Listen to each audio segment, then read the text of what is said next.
ಇವತ್ತು ನಮ್ಮ ನೆಚ್ಚಿನ ಪಕ್ಷ socialist unity centre of India communist Dharwad ಜಿಲ್ಲಾ ಸಮಿತಿ ವತಿಯಿಂದ ಇವತ್ತು ವಿವೇಕಾನಂದ ವೃತ್ತದಲ್ಲಿ ನಾವು ಒಂದು ಸಾಂಕೇತಿಕ ಪ್ರತಿಭಟನೆಯನ್ನು ಮಾಡ್ತಾ ಇದ್ದೀವಿ.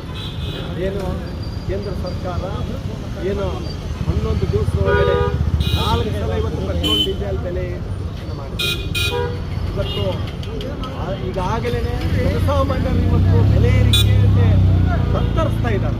ಇವತ್ತು ಅಗತ್ಯ ವಸ್ತುಗಳ ಬೆಲೆ ಏರಿಕೆ ಆಗಿರಲಿ, ಇನ್ನೊಂದು ಕಡೆ ಕೃಷಿ ಬಿಕ್ಕಟ್ಟು ರೈತರದಾಗಿರಲಿ, ಇಂಥ ಹಲವಾರು ಸಮಸ್ಯೆಗಳಲ್ಲಿ ಬಳಲ್ತಾ ಇದ್ದಾರೆ.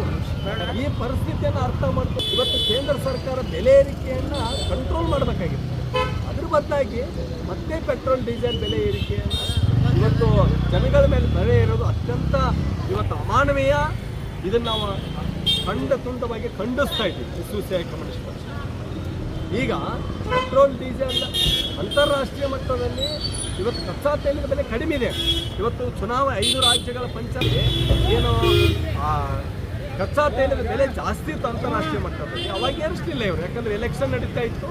ಆ ಸಂದರ್ಭದಲ್ಲಿ ಇವತ್ತು ಅವ್ರಿಗೆ ಹಿತ ಬೇಕಾಗಿತ್ತು, ಅವ್ರ ಅಧಿಕಾರ ಬೇಕಾಗಿತ್ತು.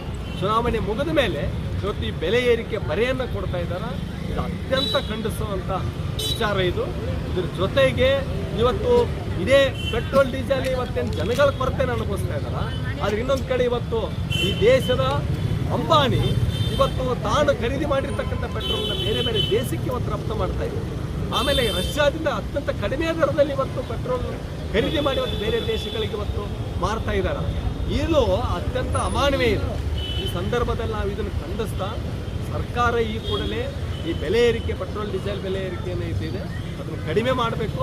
ಆಮೇಲೆ ಅಗತ್ಯ ವಸ್ತುಗಳ ಬೆಲೆ ಏರಿಕೆಯನ್ನು ಕಡಿಮೆ ಮಾಡಬೇಕು ಅಂತ ನಾನು ಈ ಸಂದರ್ಭದಲ್ಲಿ ಆಗ್ರಹಿಸ್ತಾ ಸರ್ಕಾರವನ್ನು ಒತ್ತಾಯಿಸ್ತೀನಿ.